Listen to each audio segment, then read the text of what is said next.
50 টাকা তৃণমূল যা বলবে তার থেকে কম করে 50 থেকে 100 টাকা আমরা লক্ষ্মীর ভান্ডারে বেশি দেব, আমাদের দিদিদেরকে দেবো, মায়েদেরকে দেবো। শুধু তাই নয়, দিদিরা লক্ষ্মীর ভান্ডার পাবে, নারায়ণগঞ্জ অন্য রাজ্যে কাজ করতে এটা ভারতীয় জনতা পার্টি করতে দেবে না, হাতে কাজ দেবে। ভারতীয় জনতা পার্টি আপনাদের জন্য শিল্পের ব্যবস্থা করবে, কর্মসংস্থানের ব্যবস্থা করবে। প্রতি বছর এসএসসি হবে, স্কুল সার্ভিস কমিশন হবে, এবং সেই পরীক্ষা হবে অনলাইন হলে লাভ কি? হয়তো আমাদেরও তো মতিভ্রম হতে পারে, আমাদের কোনো নেতা ভাবলো আমিও পার্থ চট্টোপাধ্যায় হব, তো বিজেপি সেটা করতে দেবে না। যার যোগ্যতা আছে সে অনলাইনে পরীক্ষা দেবে, যে মেধাবী সে পরীক্ষা দিয়ে চাকরি পাবে। ভারতীয় জনতা পার্টি এই ধরনের স্বচ্ছ ব্যবস্থা করবে, যার মাধ্যমে বেকার যুবকদেরকে, শিক্ষিত যুবকদেরকে কর্মসংস্থানের ব্যবস্থা।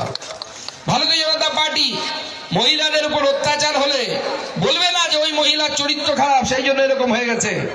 সেদিন রায়গঞ্জ থানার সামনে বিজেপির সরকার যেদিন গঠন হবে, মনে রাখবেন সেদিন পুলিশের গাড়ির সাথে হলুদ রঙের একটা গাড়ি থাকবে, যাকে বুলডোজার বলা হয়। মহিলাদের গায়ে যারা হাত দিবে তাদের বাড়ির উপর বুলডোজার চলবে।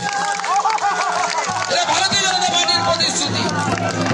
আমাদের উত্তরপ্রদেশের সরকার দেখাচ্ছে কারো দম নেই মহিলাদের গায়ে হাত দিয়ে সেই তাদের গায়ে স্পর্শ করে, যদি গায়ে হাত দেয় সেই হাত ভেঙে দেওয়ার ব্যবস্থা বিজেপির সরকার, ওখানে আমাদের যোগীজির সরকার করে। ভারতীয় জনতা পার্টি ল অ্যান্ড অর্ডার কেমন করবে নরেন্দ্র মোদী উপর থেকে বলেছেন। কালকে সেদিন সিঙ্গুরে এসেছিলেন, উনি বলে গেছেন সিঙ্গুর থেকে যে ল অ্যান্ড অর্ডার ভালো না করলে শিল্প হবে না, ল অ্যান্ড অর্ডার ভালো করতে হবে, আইন শৃঙ্খলা ভালো করতে হবে, সেটা ভারতীয় জনতা পার্টি করবে। তাই ভারতীয় জনতা পার্টির সরকার আমাদের গঠন করতে হবে বন্ধুগণ। আর তৃণমূল কংগ্রেস এখন সব জায়গায় পাঁচালি শোনাচ্ছে কিনা? হ্যাঁ, তাহলে আমরা একটু শুনিয়ে দিয়ে যাই রায়গঞ্জের জন্য। শোনো শোনো রায়গঞ্জবাসী, শোনো দিয়া মন, শোনো শোনো রায়গঞ্জবাসী, শোনো দিয়া মন, রায়গঞ্জের দুরবস্থা করিব বর্ণন। কৃষ্ণরাজে রায়গঞ্জ ভালো নাহি রয়। কৃষ্ণকে চেনেন তো? হ্যাঁ, এটা কলির কেষ্ট।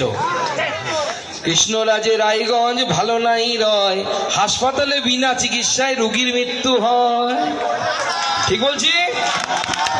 কৃষ্ণরাজে রায়গঞ্জ ভালো নাহি রয়, হাসপাতালে বিনা চিকিৎসায় রোগীর মৃত্যু হয়। গৌতম বেটা ঝেড়ে দেয় 5 লক্ষের নোট। ঝেড়েছে কিনা গৌতম পাল? হ্যাঁ, গৌতম বেটা ঝেড়ে দেয় 5 লক্ষের নোট। এসব দেখে রায়গঞ্জবাসী করে হয় একজোট। গৌতম বেটা ঝেড়ে দেয় 5 লক্ষের নোট, এই দেখে রায়গঞ্জবাসী হয় একজোট। তারা ঠিক করে 26-এর নির্বাচনে দেবে না কোনো ভোট এই তৃণমূলে।